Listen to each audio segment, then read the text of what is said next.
S'il vous plaît, avec le trafic numéro 94, c'est number 94. 94. Rien, ni le grand, ni le petit, bien le nom de toi. Oui, Jésus a tout accompli, mourant sur la croix. Le 4 nous dit, croire en l'œuvre de Jésus-Christ, produit le salut. À la foi, sans œuvre gratuite pour faire du cantique numéro 14, hymne numéro 2. Rien ni de grand ni de petit venant de toi.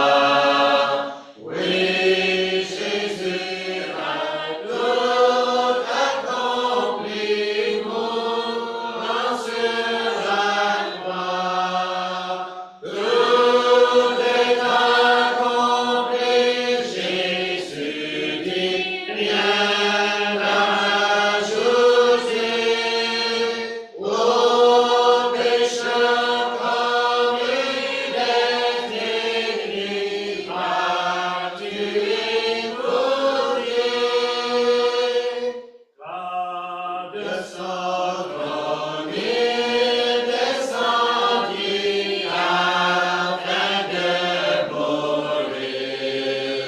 Le tout fut alors accompli pour te secourir. Tout est accompli, Jésus dit, rien à ajouter. Ô pécheur comme il est écrit, vas-tu écouter? Ô pécheur, si c'est accompli, pourquoi travailler?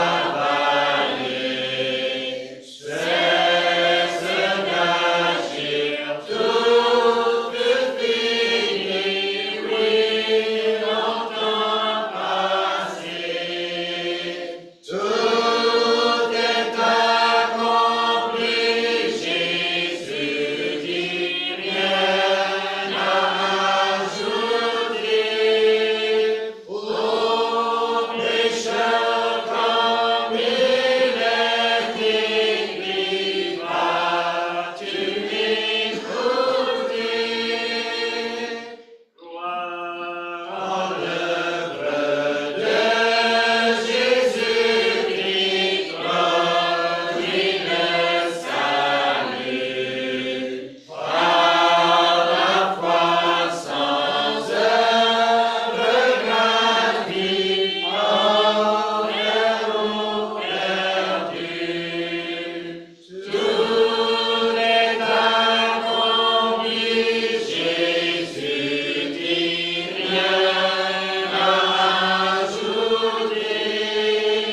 Ô pécheur comme il est écrit, vas-tu écouter?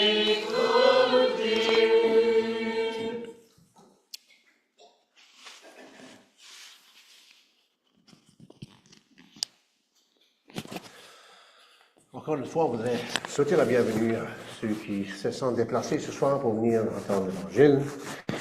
Et aussi, on remercie ceux qui sont joints à nous sur Zoom. On prie que ça va être une bénédiction pour chacun de vous. Et avant de continuer, on va courber nos têtes dans la prière et demander à Dieu la bénédiction sur cette réunion. Notre Père et notre Dieu, nous prenons un moment avant de prendre cette réunion qui est devant nous. On réalise pas que le salut vient de l'Éternel et que c'est toi, ô Dieu, qui sauve. C'est pourquoi on s'adresse à toi ce soir, afin que tu nous donnes l'aide à pouvoir déployer devant ceux qui écoutent le message que tu as à dire à l'homme, que tu as proclamé à l'humanité. Et ô Dieu, on pense comment est-ce que c'est que tu as tant aimé le monde et que tu as donné ton Fils unique. On te rend grâce, ô Dieu, que tu l'as envoyé dans un monde perdu afin de sauver les pécheurs. Et ce soir, c'est ça le message qu'on a à offrir aux gens. Rien de plus et rien de moins. Ô Dieu, c'est la chose à avoir, c'est le salut. Et on te supplie, ô Dieu, que tu vas bénir et donner de l'aide dans la prédication. Et ces choses, ô Dieu, on te demande, au nom et de la gloire, seul du Seigneur Jésus. Amen. 4 places, s'il vous plaît, je voudrais lire ce soir. Et on va débuter dans le livre d'Éphésiens. Éphésiens chapitre 2, s'il vous plaît. Ephesians chapter 2. Ephesians chapter 2, and we shall read at verse 8 to 10. So, verset 8 à 10. Éphésiens 2, verset 8 à 10. Maintenant, le contexte, c'est l'apôtre Paul qui écrit à l'église d'Éphèse, les Éphésiens, c'est pour ça que c'est appelé les Éphésiens, et il parle à des gens sauvés. Puis c'est ça qu'il dit ici, qu'on va lire, il dit, car c'est par la grâce que vous êtes sauvés. Il mentionne à eux. C'est par le moyen de la foi. Et cela ne vient pas de vous, c'est le don de Dieu. Ce n'est point par les œuvres, afin que personne ne se glorifie. Car nous sommes son ouvrage, ayant été créés en Jésus-Christ pour de bonnes œuvres, que Dieu a préparées d'avance, afin que nous les pratiquions. Il mentionne, il dit, c'est par la grâce que vous êtes sauvés. Bon, allons, s'il vous plaît, dans les Actes. Acts chapter 16, please. Actes chapitre 16. On va lire au verset 25 pour le contexte. Actes 16. Et on va lire à partir du verset 25 et on va aller jusqu'au verset 31. Actes 16, verset 25. Maintenant, c'est Paul et Silas qui sont en prison. Et c'est ça le contexte qu'on est dedans ici. Vers le milieu de la nuit, Paul et Silas priaient et chantaient les louanges de Dieu. Et les prisonniers les entendaient. Tout à coup, il se fit un grand tremblement de terre, en sorte que le fondement de la prison furent ébranlés. Au même instant, toutes les portes s'ouvrirent et les liens de tous les prisonniers furent rompus. Le geôlier se réveilla et lorsqu'il vit les portes de la prison ouvertes, il tira son épée et allait se tuer, pensant que les prisonniers s'étaient enfuis.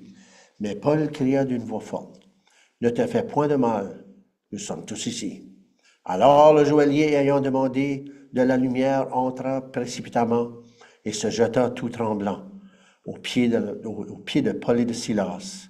Il les fit sortir et dit, remarquez la question que le geôlier demande à Paul et Silas. Il dit, « Seigneur, que faut-il que je fasse pour être sauvé? »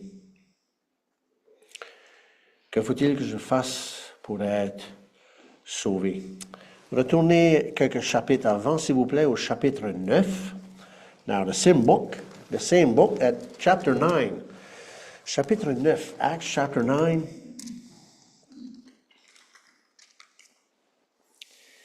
Et on va lire de verset 1 à 6. Actes chapitre 9, de verset 1 à 6. Maintenant, le mot Saul ici, Saul, c'est Paul en réalité, le même qui a écrit le livre qui concerne le chapitre qu'on a lu tout à l'heure, dans le chapitre 2 de Éphésiens, et c'est lui, le même Paul et Silas qui étaient dans la prison quand le geôlier a demandé « Que faut-il que je fasse pour être sauvé? » Maintenant, ici, c'est le récit qui parle de la conversion, le salut de Paul. Cependant, Paul, respirant encore la menace et le meurtre contre les disciples du Seigneur, se rendit chez le souverain sacrificateur et lui demanda des lettres pour les synagogues de Damas, afin que s'il trouvait des partisans de la nouvelle doctrine, hommes ou femmes, il les amène liés à Jérusalem. Comme il était en chemin et qu'il approchait de Damas, tout à coup, une lumière venant du ciel resplendit autour de lui. Il tomba par terre et il entendit une voix qui lui disait, « Saul, Saul, pourquoi me persécutes-tu? » Il répondit, « Qui es-tu, Seigneur? » Et le Seigneur dit, « Je suis Jésus que tu persécutes. Il te serait dur de régimer contre les aiguillons. » Tremblant et saisi d'effroi, il dit, « Seigneur, que veux-tu que je fasse? » Et le Seigneur lui dit, « Lève-toi, entre dans la ville, et on te dira ce que tu dois faire. Paul demande la question au Seigneur et dit, que veux-tu que je fasse? Allons pour un dernier passage, s'il vous plaît, dans l'Évangile de Jean, chapitre 19. Now, for last reading in John chapter 19, the Gospel of John chapter 19, and we shall read from verse 28 to 30. On va lire le verset 28 à 30.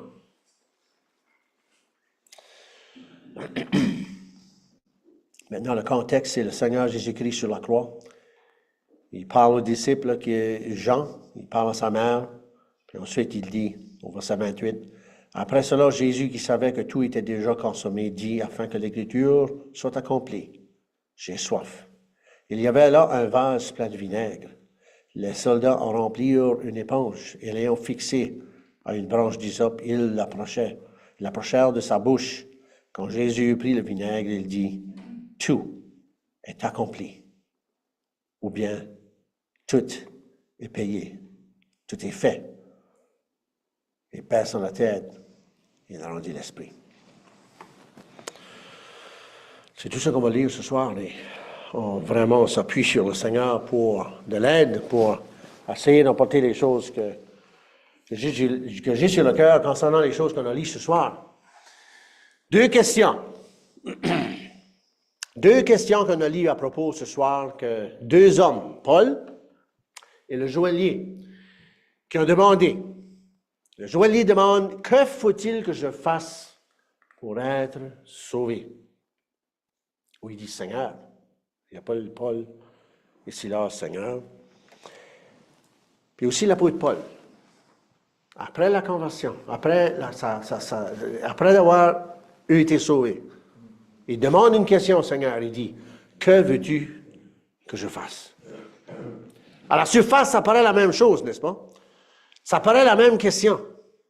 Mais dans son contexte, on réalise que ce n'est pas la même. Je vais expliquer pourquoi. Si vous remarquez le joaillier, il demande une question. Il dit, « Que faut-il que je fasse? » Que faut-il que je fasse pour être sauvé? Avez-vous remarqué, ça dit qu'il était tremblant. Il était tremblant. Tout tremblant, ça dit qu'il a demandé la lumière, puis il a été vers Paul et Silas, puis il demande la question. J'essayais de m'imaginer pendant les derniers jours, vraiment, ça fait depuis la semaine passée que je pense à ces passages-là. Et quand Denis m'a demandé de prendre l'Évangile, j'avais déjà quelque chose en tête. Ça aurait dû être quelque chose pour le joaillier, n'est-ce pas? De voir le tremblement de terre, les portes s'ouvrir, les chaînes des prisonniers toutes enlevées. Quelle terreur qui a saisi son âme, n'est-ce pas? La terreur.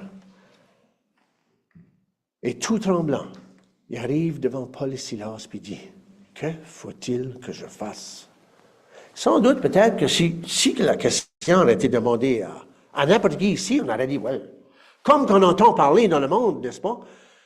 Les gens vont dire, pour aller au ciel, sauf que tu fais le mieux que tu peux. » N'est-ce pas? C'est ça qu'on entend dire. C'est le même qu'on a été élevé. Moi, je me rappelle, don't get me wrong, comme ils disent, je n'étais pas comme le monde dit, tu n'étais pas un saint. Là. Non, je n'étais pas. J'ai fait ma part de péché, mais quand j'avais 13 ans, j'étais un enfant de cœur. Et tu sers à la messe catholique, puis tu entends des choses, puis des choses merveilleuses pour toi dans le temps, n'est-ce pas? Fais le mieux que tu peux. Fais le mieux que tu peux. Il faut que tu travailles pour ton salut. Il y a des gens qui quittent de leur foyer hier à des places comme Sainte-Anne-de-Beaupré, des pèlerinages à pu finir. Ils montent des grands escaliers à genoux. Puis à chaque marche, ils font du chapelet, ils font des prières pour se rendre dans le haut, pour essayer de faire des pénitences, pour essayer de faire des choses pour gagner la faveur de Dieu. Et c'est ça que les gens vont dire aujourd'hui. Fais le mieux que tu peux. Fais du bien à ton voisin. Essaye de suivre les 10 commandements. Et sans doute, peut-être que le joaillier avait ça dans l'idée. Qu'est-ce qu'il faut que je fasse? Qu'est-ce qu'il faut que je fasse? Sans doute, la terreur l'avait saisi. Et moi, je me rappelle, quand j'ai été sous l'Évangile, j'ai entendu l'Évangile 3 fois, d'une réunion. J'ai été sauvé. Dans la même semaine de la dernière fois que j'ai entendu. Mais la terreur de la réalité que je m'en allais en faire, que j'étais perdu dans mes péchés. Je peux vous dire, comme qui dit Alliance, c'est pas un bon feeling. J'aimais pas ça. Pourquoi? Parce que je savais où j'allais. Puis sans doute, le joaillier, quand ce qui arrive devant Paul et Silas, il dit, qu'est-ce qu'il faut que je fasse? Désespéré. Désespéré. Il est au bout du rouleau. Pour lui, il n'a pas déçu. Il était prêt même à s'enlever la vie. Puis l'apôtre Paul dit, fais-toi pas de mal. On est tout ici. Quelle terreur qu'il aurait dû... Comment te sens-tu ce soir? On ne parle pas de feeling. Mais qu'est-ce qui se passe dans ta tête, de ton cœur? Quand tu penses à l'éternité, quand tu penses que devant toi, si tu n'es pas sauvé, tu sais qu'il y a quelque chose de terrible qui s'en vient pour toi. Cette semaine, j'essayais de faire le tour avec ça dans ma tête. L'éternité. Puis quand je pense à ma famille, à mes enfants, ceux que j'aime, pour les âges de l'éternité, jamais en sortir. Tu ne peux pas saisir la réalité. C'est réel. Dieu le dit. Dieu le dit. Une personne qui mourut dans ses péchés fait face à une éternité de jugement et jamais en sortir. Puis pense sans doute, quand on pense au joaillier, comment est-ce que c'est qu'il a dû sentir quand ce qui est arrivé devant Paul? Qu'est-ce qu'il faut que je fasse au bout du rouleau? Ah, c'est merveilleux de penser à ce que Paul dit. Hein? Paul dit, fais mieux que tu peux. Non. Fais des prières. Non. Crois au Seigneur Jésus et tu seras sauvé. That's it. That's it. Pourquoi? Pourquoi c'est ça la réponse que Paul a pu dire? Quelle est la raison pourquoi ce que Paul a pu dire? Crois au Seigneur Jésus et tu seras sauvé. Et pourquoi ce soir qu'on peut vous dire la même chose? Le salut ne vient pas de nous. Le salut ne vient pas de qu'est-ce que c'est que nous autres on peut produire. Être sauvé, ce n'est pas par nos propres efforts. Et Paul et Silas ont dit au joaillier, ça n'a rien à faire avec toi. Je ne connais pas son nom. Mais ça a à faire avec le Seigneur Jésus. Crois au Seigneur Jésus et tu seras sauvé. On ne parle pas de croire qu'il existe, ou croire qu'il est venu, ou croire qu'il a fait des miracles. C'est mettre ta confiance en lui, que ce qu'il a fait, il a accompli. Et on le lit ce soir. On le lit ce soir. Dans Jean, chapitre 19. À la croix du Calvaire, le Seigneur Jésus a dit, tout est accompli. Tout est fait, tout est payé. Tetelestai, n'est-ce pas? Ça, c'était le stamp romain qu'ils mettaient sur les impôts. Vous vous rappelez de Matthieu qui était au péage, là? Hein? Puis les Juifs allaient puis payaient les impôts aux Romains. Ils stampaient le bill, paid in full. C'est le même mot. Payé. Le Seigneur Jésus-Christ à la croix du Calvaire, quand ce qui est mort pour nos péchés, il a payé notre dette en entier. Pas à moitié pour que puis nous autres on continue à contribuer. Non. Quelle insulte à Dieu. Dieu nous donne le salut. C'est pourquoi c'est par grâce. L'apôtre Paul parle aux Éphésiens. Puis il dit, c'est par la grâce que vous êtes sauvés. Vous savez, la grâce, c'est quelque chose que Dieu nous donne et qu'on ne mérite pas. On ne mérite pas d'être sauvé. On ne mérite pas d'être dans le ciel. Dieu ne nous doit rien. On ne mérite absolument pas d'être sauvé. Mais Dieu nous fait une grâce. Puis l'apôtre Paul dit aux Éphésiens, c'est par la grâce que vous êtes sauvés. Par simple grâce. Parce que Dieu nous a aimés et il nous offre le cadeau. Il nous offre le salut gratuitement. C'est par la grâce que vous êtes sauvés. Par le moyen de la foi. Puis il dit, Ça, c'est pas de vous autres. Ça ne vient pas de nous autres, cher ami. Ça ne vient pas de nous autres. C'est le don de Dieu. C'est un cadeau que Dieu nous fait. C'est un cadeau. Dieu nous donne le salut. Dieu veut qu'on soit sauvé. Puis ça, c'est une grâce que le Seigneur Jésus-Christ nous fait. Une grâce que le Seigneur Jésus-Christ nous fait. On ne mérite pas. Moi, je ne le mérite certainement pas. Là, je pense à quoi ce que c'est que j'étais. Puis même encore, on réalise quoi ce que c'est qu'on est, n'est-ce pas? Comment pourri qu'on est. On ne mérite pas. On ne mérite pas. Dieu nous a fait une grâce. Et Dieu te fait grâce ce soir. Dieu veut te faire grâce ce soir. Il veut te donner le salut. Gratuitement. Gratuitement. Vous savez, la grâce et la miséricorde, ça semble pareil, mais c'est semblable.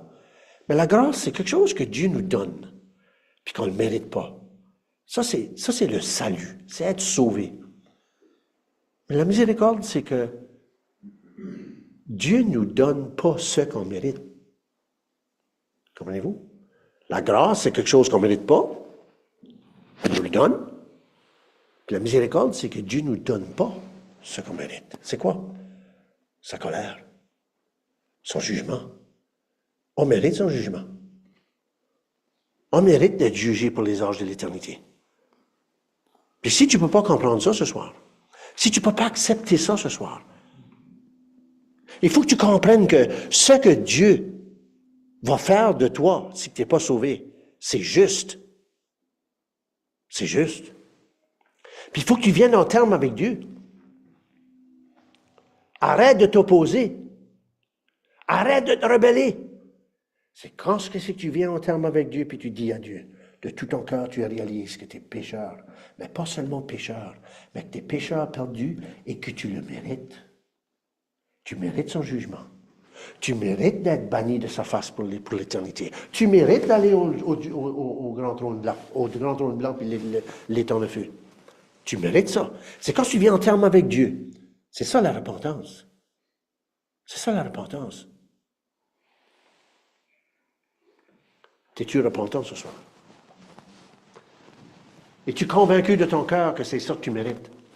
Or, bien des gens vont dire, je suis pécheur, je suis pécheur. Mais je ne suis pas si pire que lui, n'est-ce pas? Hein? Moi, je me rappelle. Je me rappelle clairement, comme si c'était hier. Fernand et Adrien m'avaient donné une drive. Je faisais du pouce, ils m'ont donné une drive, puis ils avaient arrêté sur le coin à Saint-Charles. C'était un jeudi soir. Puis ils venaient à l'étude biblique, puis ils allaient chercher Hubert et Muriel à Saint-Charles. Puis ils avaient arrêté sur le coin. Puis on a parlé, un heure. Ils m'ont dit qu'il y avait un vivant de port. Puis quand j'ai débarqué du char, j'ai remonté le chemin, puis moi j'ai traversé la rivière, sur le pont. Je faisais du pouce. Puis je me rappelle. Je suis pas si pire que ça. Hein? Je suis pas si pire que ça. Je suis pécheur. Je suis pas si pire que ça. Je pensais ça. Je savais que j'étais pécheur. Puis je croyais ça. Mais au point d'être perdu pour l'éternité, je n'étais pas sûr. Voyez-vous? C'est pas la repentance, ça. Mais quand une personne vient, tout tremblant, comme le joaillier, et comme l'apôtre Paul, qu'on vient de lire, quand tu viens devant le Seigneur, puis tu avoues que tu es un pauvre pécheur perdu, et comme qu'on a entendu parler, banqueroute, tu es complètement à terre, tu n'as rien d'autre que tes péchés devant Dieu, puis tu réalises que c'est là que tu vas, puis tu crois ça de tout ton cœur, puis tu sais que c'est là que tu vas si tu mourras de tes péchés. Là, le Seigneur peut faire de quoi avec toi? Là, le Seigneur peut te montrer son salut.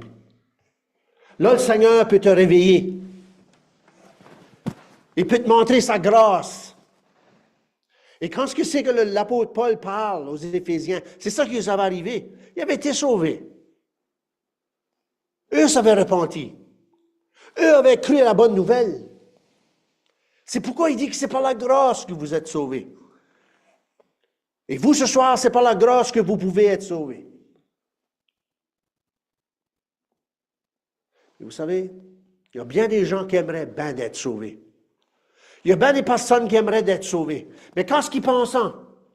Qu'est-ce qu'ils pensent? Qu'est-ce qui vient après? C'est un package deal, vous savez. Vous allez comprendre ce que je veux dire. Il y a bien des personnes qui aimeraient être sauvées, mais ils veulent garder leur vie. Ils veulent continuer à faire ce qu'ils font. Puis ils réalisent, quand ils vont être sauvés, les choses vont changer. Il y en a plusieurs qui savent que les choses vont changer. Ils ne sont pas prêts. Ils ne veulent pas changer. Ils aiment leur petit péché.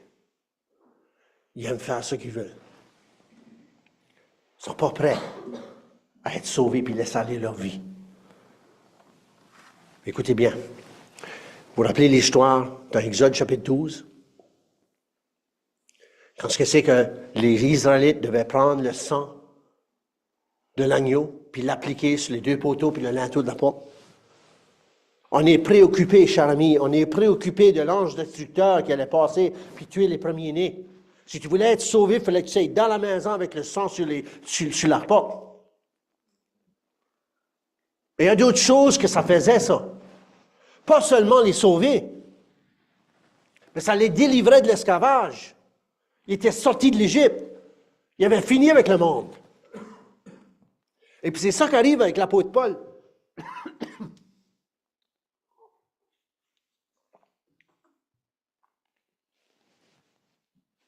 C'est ça qui arrive avec l'apôtre Paul qu'on a lu ce soir.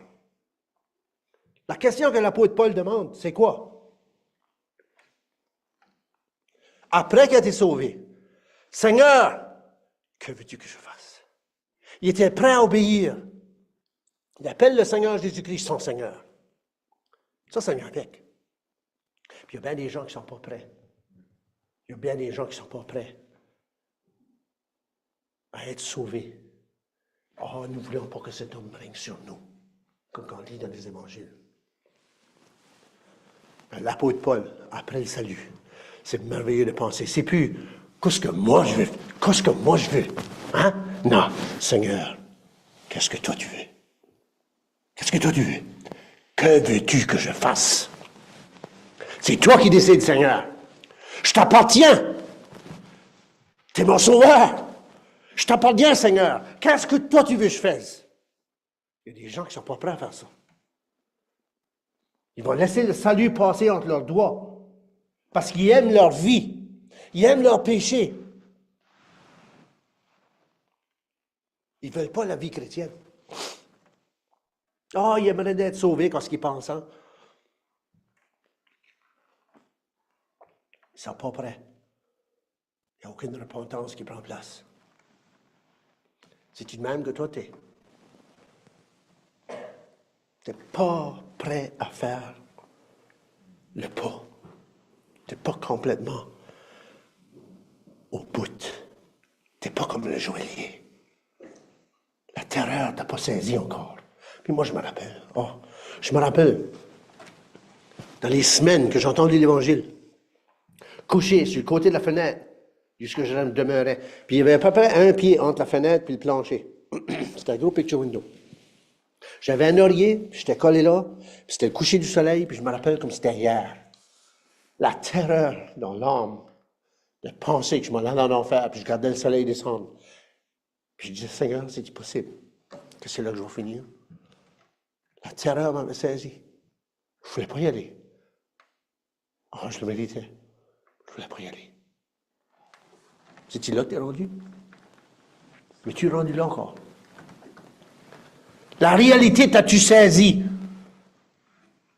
Que si tu mours de tes péchés, c'est les flammes éternelles.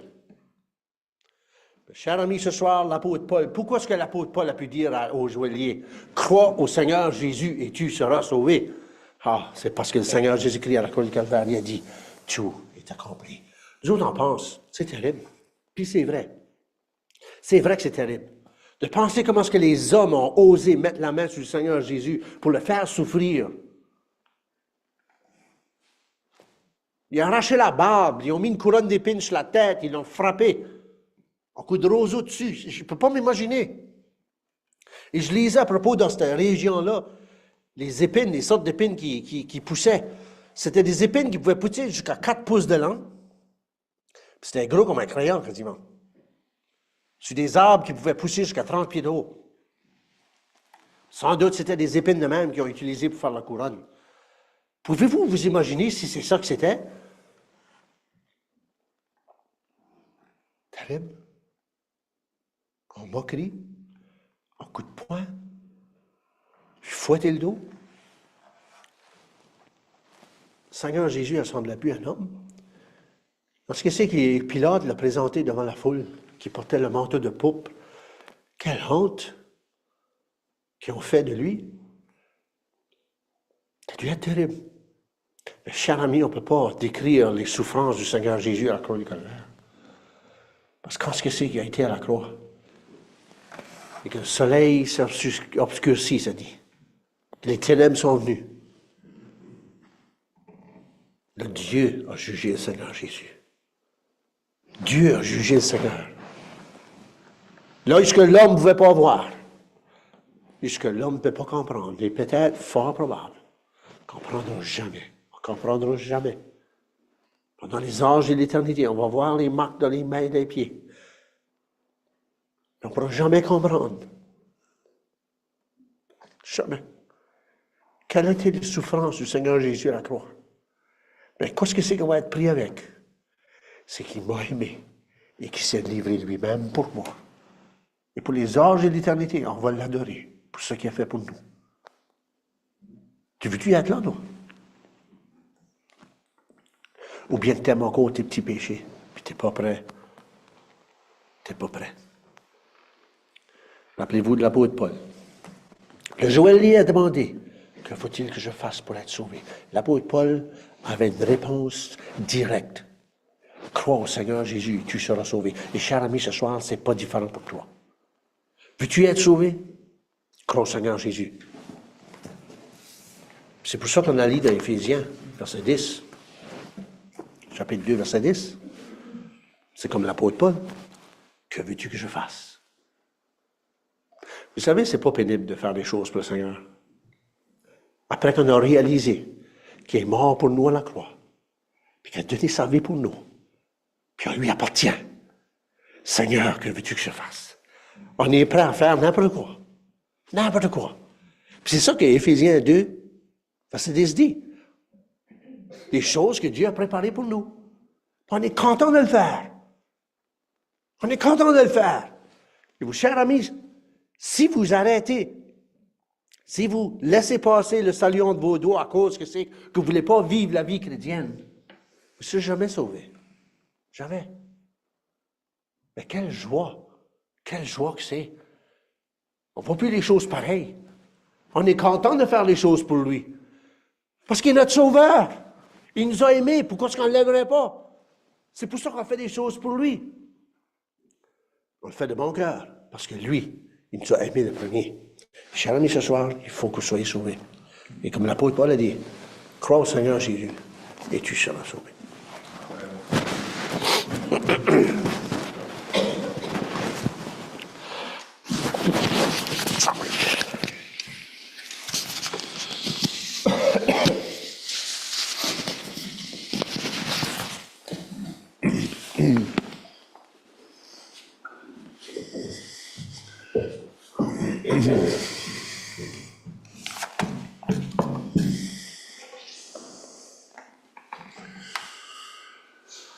Merci, bienvenue à la réunion ce soir. Thank you for coming to the meeting tonight. Those that have joined us online, we equally appreciate that.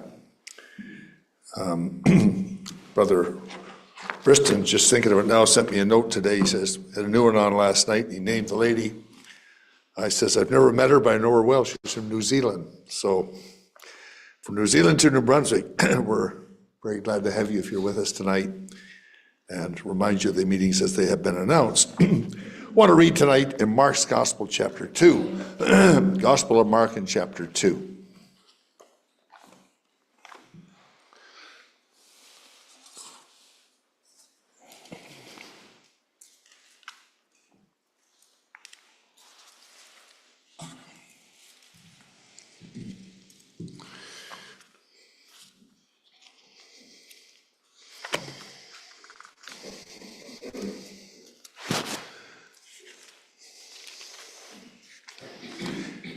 Mark chapter 2 and verse number 10. This is the story where they took the man up and broke up the roof and let him down. And the Lord Jesus said to him, thy sins be forgiven thee. Well, we'll read it, verse number 9. Whether is it easier to say to the sick of the palsy, thy sins be forgiven thee, or to say, arise, take up thy bed and walk? But that ye may know, this is my verse, the Son of Man hath power on earth to forgive sins. He saith to the sick of the palsy, I say unto thee, arise, take up thy bed, and go thy way into thy house. Now, in case I miss it, something that's good for us to understand tonight is what he says here. The Son of Man hath power on earth to forgive sins. So anything beyond the pillar death, I must tell you tonight, from the Word of God, he has no power to forgive you, no power to save you. But he says the Son of Man hath power on earth to forgive sins. Now over to John's Gospel, chapter 8.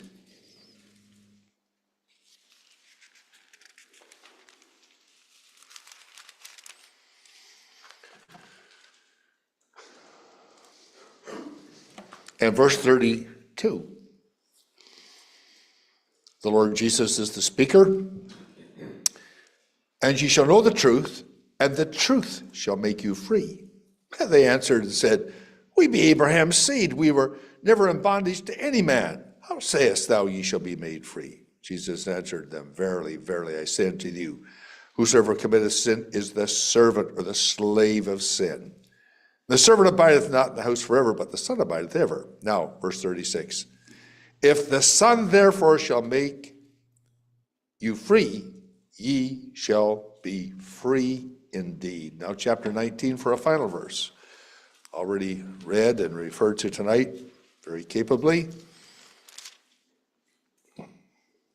John chapter 19, verse number 30.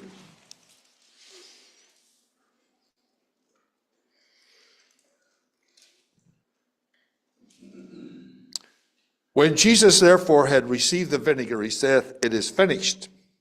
And he bowed his head and gave up the ghost. Now, anybody that tries to tell you just while we're here that it is finished, he's referring to the vinegar. Not so.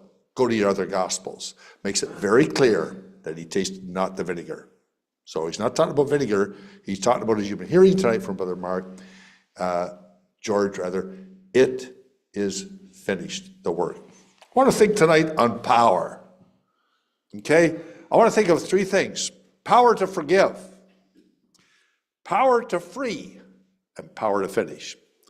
Now, whoever bought it, come on, young guys, whoever had a computer that really had enough power, you know, the old ones, maybe you're too young to remember, the old ones, they used to go through, you sit there, you know, well, at least me, I'm kind of an impatient character, and, you know, they were never fast enough for me. You get another one, and pretty soon it wasn't fast enough. And I have flown a number of different airplanes. I'm likely certified in 14 different types of aircraft. And especially when you're westbound, you're bucking ahead when they never had quite enough power. If they just had another 40 horsepower in each of those engines, but if I get the 40 more, still was never enough. Never enough power. Always, and we're in a world today that has a real lust for power. Now, men become powerful. The Lord Jesus was always powerful. For example, when our prime minister came to the office of the prime minister of this country, that office gave him power. President Trump, with all that he had, when he came to the White House, it was the president of the United States office that gave him power. Not so with Christ. Christ brought power to that office. Christ brought power to that place or position that he had in life. So it's good for us to understand that. Power and authority. Now the words, if you were to go to the original, in our Bible, they are almost interchangeable. It says power, it means authority, authority means power. Now, let me give you the difference. I remember Peter Orzach's funeral. I took his funeral. Such a good friend of mine. I miss him. Anyhow, it was a large funeral. It was held in the APM Center. I remember that. Huge funeral. But the procession, there was a dear little lady, a very professionally dressed lady, and not being hard on ladies today. I'd never think of that. You know that. She was a police officer, okay? So she was standing down at the bottom of this hill, and the cars were coming down, and she held up her hand like this. Stop. Put you off this way. She was detouring people. Now, she had the authority to do that, right? Sure she did. The police department of the province of Prince Edward Island gave her that authority. But if a big 18-wheeler loaded with fish coming out of Charlottetown come roaring down that hill, she would have the authority to stop that truck, but not the power. I assure you that if he decided he was going through, you've got a police officer, male or female, that jumps out of the way. Why? Because she doesn't have the power to stop it. She has the authority. The Lord Jesus had both. I can take you through the Word of God and show you where he said, well, I like 1 Corinthians chapter 15, then cometh the end, when all power and authority shall be given unto him. All power and authority. You see, we're going to notice in these passages tonight that he not only has the authority to forgive your sins, but he had the power to do it. That's a wonderful thing.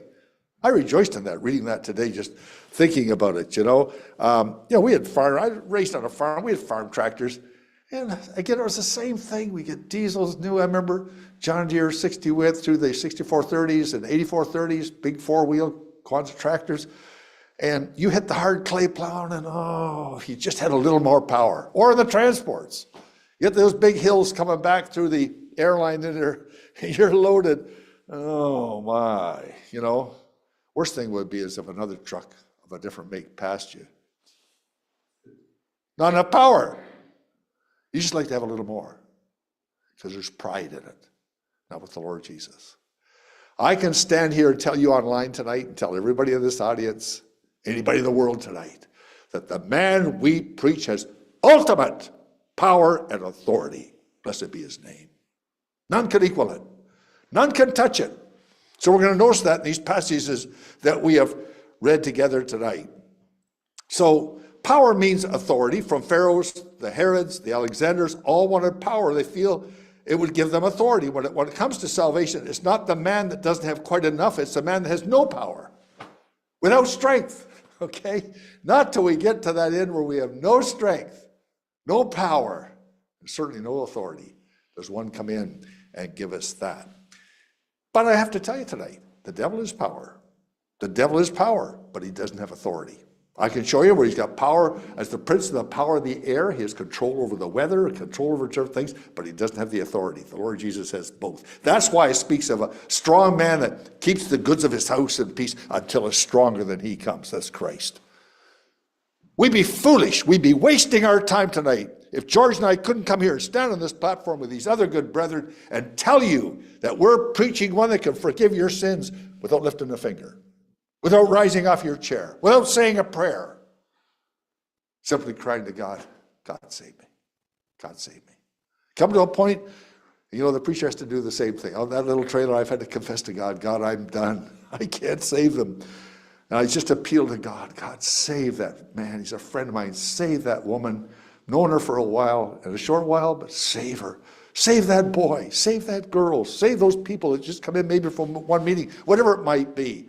And I admit to God, I have no power. After these many weeks, I've proven it to you and to myself and to anybody else. I certainly don't have that power, but I can preach one that does. That's why I think I told you one day about some of these younger preachers, not being hard on them, because I was once younger myself.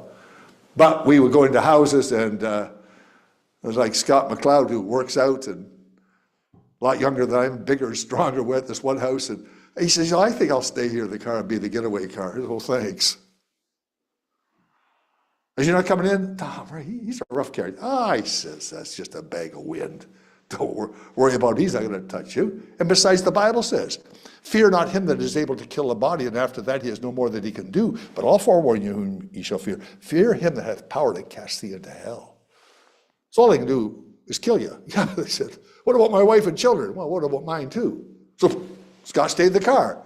I went, and the guy, the door's a big blow, but after a while they melt. They do. They do. I'm reminded of a truck driver. I know a lot of them. And I had meetings with Joe Potter.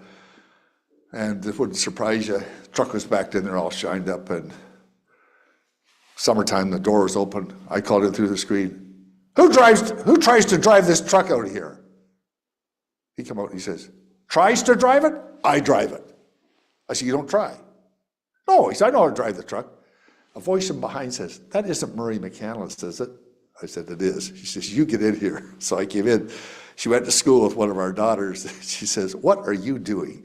I says, I'm here to invite you to the gospel meeting. And you know, once we got talking about it, he drove for Shoreland Fisheries. You see their transports going all the time here, down from St. George, and had a wonderful visit. But you had to break the ice. You had to just do something to break the tough atmosphere. You know, they all have this big front. Men especially, not women, men. But after a while, it has to melt, so that the one with ultimate power and authority can do that for us. Pilate made the grave mistake of saying to the Lord Jesus about that he had power to crucify him. Said the Lord Jesus, you have no power against me except that we're given thee from above. Now, what did he say to him? You're kidding yourself. And he didn't. He didn't. Death has power over you and I. It didn't over him. He called death to come and do its work when he was finished. Those other two thieves, one on either side of the Lord Jesus, death had power over them. Death took them out. Not the Son of God. Not the Son of God. He said, I have power, John chapter 8, both to lay down my life and to take it up again. This authority, this power have I received from my Father. And as much power as it took for him to lay down his life, it took the same power to raise it again.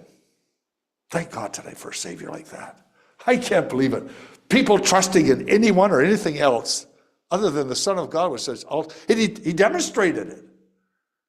But we'll get to that in a minute. Power to forgive.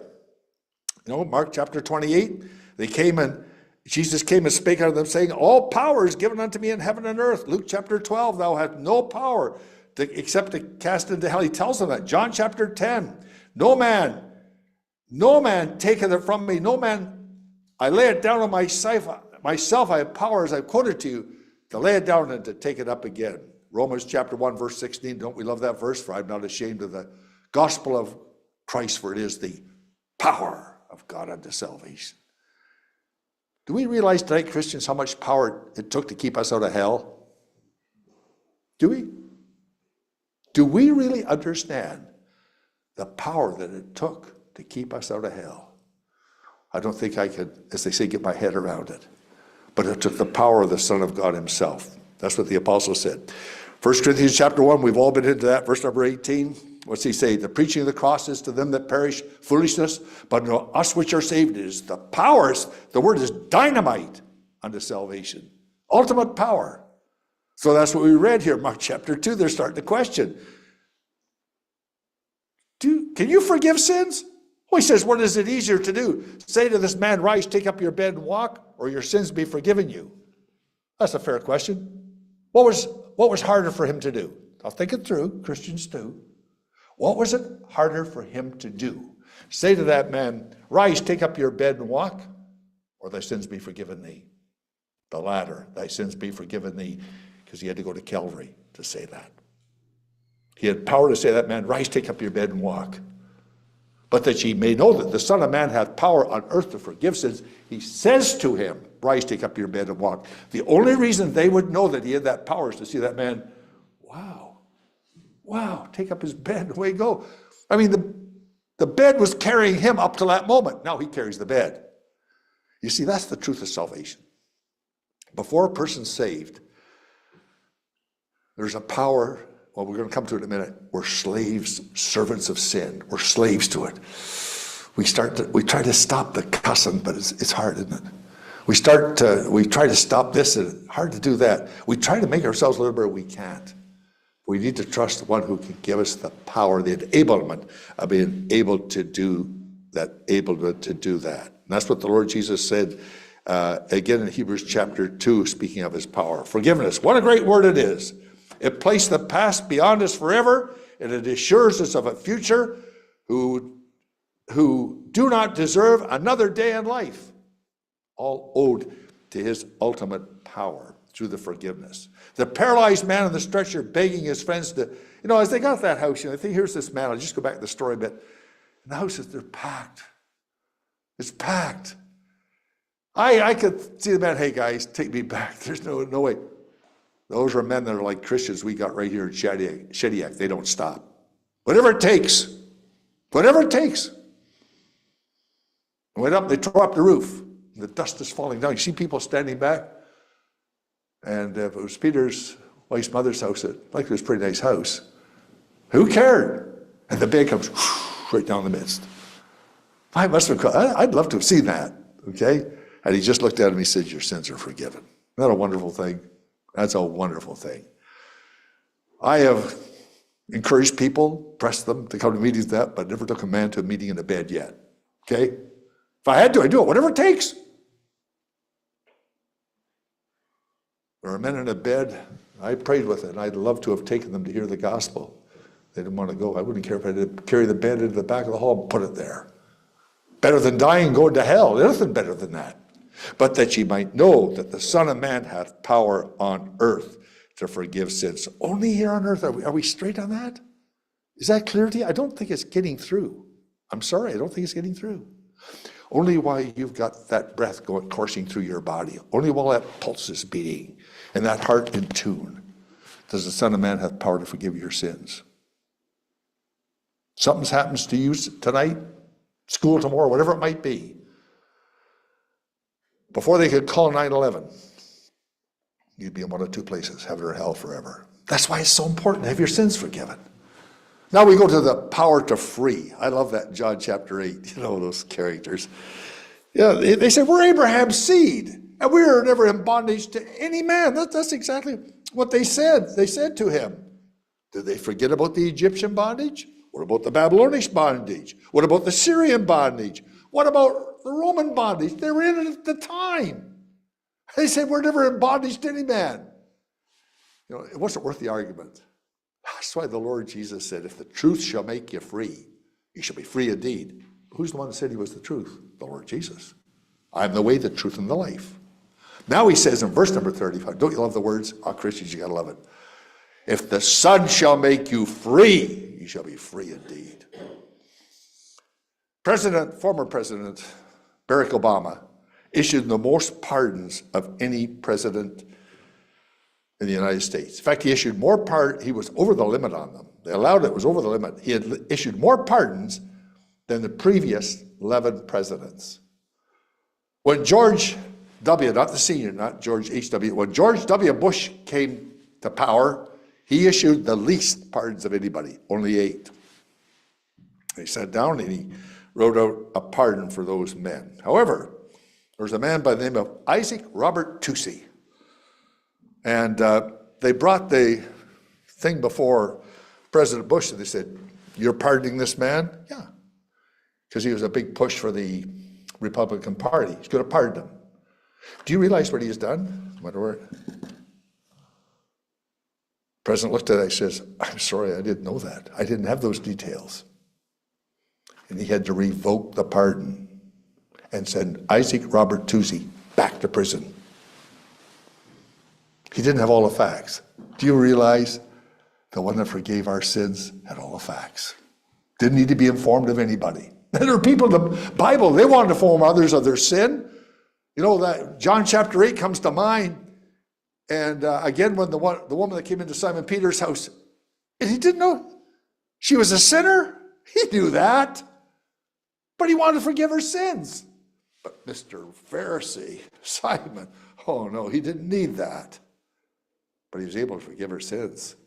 Okay? Didn't have to go. He knew all of them. Remember the woman in John chapter 4? I thought, now listen, she had a choice. Just while I'm there, I might speak on it some night. When he said unto her, go call thy husband, she could have said, excuse me, sir, it's none of your business. Walked away. Couldn't she? Sure.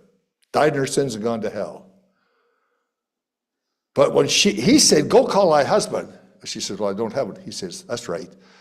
You've had 5, and the one you're with right now isn't your husband. And that says thou truly. What does she do? Read your Bible carefully, closely, Christians. You too, not saved. She went into the city and she said, come see a man that told me all things, whatever I did. Is not this the Christ? He told her one sin. One sin, that's all he told her about. She had lots of other sins, but he only told her about one. You know, there's not going to come a day when thank God, not a believer will arrive at the great white throne of judgment. The believer will come to the judgment seat of Christ. There'll never come a day when the one that sits to judge us as believers will say, sorry, McCandless, a few things there are wrong. I didn't realize it. Not at all. Not at all. He won't be there to reprove us of our sin or to bring it up. But we will suffer loss of reward, things that we could have had, just because we weren't faithful to him. And who isn't? Who can really raise their hand and say, I've always been faithful to the Savior? No, not me. Maybe you can, I can't. But he says, power to free. So when he was able to free them. But they didn't want it. They didn't want it. They say, we're not in bondage to any man. I have people tell me that today too, as they're throwing the cigarette down and stamping it out on the gravel. Oh, really? You're a slave to that, man. Others that can't go along without a drink, they're a slave to it. A slave to it. I'm smiling because God bless my dear wife here, but she's a slave to a lawnmower. So that's why your grass is cut, okay? But anyhow, God bless her. But I just come to my mind. But there are things in life that really, we can become a burden to us. But those that are saved will never take us down to hell. Never. Never. You're a slave tonight. You know what the biggest slave is? You know what the biggest chain is? Yourself. You yourself is what's standing in the way of your salvation. Is that clear online tonight? Again, what's Paul say to the Philippian jailer? Do thyself no harm. You are your own worst enemy. The biggest block to salvation is always self. But he said, if the Son shall make you free, ye shall be free indeed. Then we come to power to finish. Oh, I love that. I'm glad George read that. I didn't preach it to death on me. But understand one thing. The truth doesn't bind, okay? The truth doesn't bind. Don't tell me that if you become a Christian, there's a big bondage. Ridiculous. Ridiculous. Nonsense. But what does it give me the freedom to do? Not what I like, okay? It gives me the freedom I never had before to serve him as I would like to. You know how I'd like to live the rest of my life? I'd like to live the rest of my life so I'd never commit a sin that would grieve his heart. I'd love to live my life like that. Who wouldn't? But power to free. Thank God that chain is gone. We sing a hymn in English, I'm not sure if you have it in your French hymn book. My chains are snapped. The bonds of sin are broken. And I am free. Oh, let the glorious triumph of his name be spoken, who died for me. When he died for me, he broke that tremendous chain that had me like those men in those galley ships years ago, chains of the oars, going through, couldn't see where they were going. And fire, something broke out in that ship. They went down to the bottom of the sea, chained to the very thing that took them to the bottom. My friend, listen, your sin will take you deeper than you've ever imagined. An eternal night of despair without knowing Christ as your Savior. Finally, power to finish. I like that. Power to finish. The two thieves, when it comes to death, man is finished. Isn't that true? Come on. That's not rocket science. When it comes to death, man is finished. Two men, one on either side of the Lord Jesus, were finished. But he wasn't. He was there to finish. To finish. And that's why he cries with a loud voice. It amazes me. Pinioned to a cross. He cried with a loud voice, just as you've been hearing, payment in full. Payment in full. I don't know what's wrong with their electronic system. It comes to my mind now. Town of Sussex. It was nice to get it. Sent us a check for $1,500 the other day. They said, we're very sorry, Mr. McCandless, but we've been overcharging 109 Bryant Drive on your automatic payment system. So I went into the office, and I know some of the girls in there, and saw, hey, say, what's this about? I said, you got another check you want to send me next month? No, they said, we think we got it cleared up, but there were some electronic difficulties. My friend, listen, when it comes to heaven, there's no electronic difficulties. Payment in full. Not a debt I owe tonight. It's free. It's just free. It's gone for it. I'm reminded of the Grand Teton Mountains. I didn't read the story today. I should have brushed up on it. The man that started, remember all those faces of those various presidents on the Teton Mountains? He got so he couldn't finish the last two. And it came out in the, I forget the name of the city, I've flown into it. It said this, whatever the man's name was, his work is not finished, but he is. He died.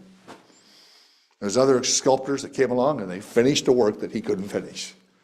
You know, when my Savior died on Calvary's cross, there's nobody else that had to come behind, prophet, priest, king, or pope, or anybody to finish the work that he had done. Absolutely not. Is it any wonder? Is it any wonder? He doesn't want our 2 pence, doesn't want our labor, doesn't want something that we think that we have to give him. You know, there's a Scottish doctor, with this I close, and when he died, there's a lot of money owed to him as a doctor. When they pulled out the files, and the lawyers were there, his wife was there, decided they're going to collect this money. He had written across those debts, forgiven, too poor to pay. We got down, he just put the letters on, FTPTP. Forgiven, too poor to pay. That's every sinner there ever was. Every believer online tonight, in this hall. Doesn't matter tonight, friend. He finished it. He had power to finish. He had power to free. And he has power to forgive, even tonight. Shall we pray? Father, we thank thee for the word of God, for the clarity of it. And we thank thee for these delightful passages of the word of God that they so dovetail one with another, and they speak so well of the Son of God, the Savior, and what he has accomplished at Calvary. And certainly from this platform, or this podium, or anywhere else, are we here to finish a work that he has done. It's all finished, but we have the grand privilege of telling people tonight of that finished work. We thank thee for what thou hast done in salvation, Lord. We're so grateful. God has been so kind to us here in Shediac. If there's debtors, we put our hands and raise our hands first to say, we're debtors to thy grace and to thy mercy. Bless thy word, we pray, in the Savior's name. Amen.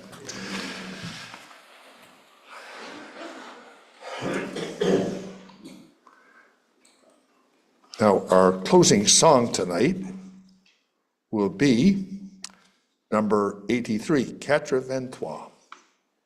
Numero Quatre Vingt Trois, number 83, La Croix. La Croix. Who doesn't like singing about the cross?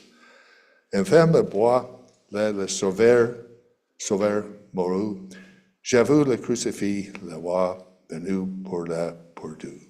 Numero Quatre Vingt Trois. 83, and our meeting is over.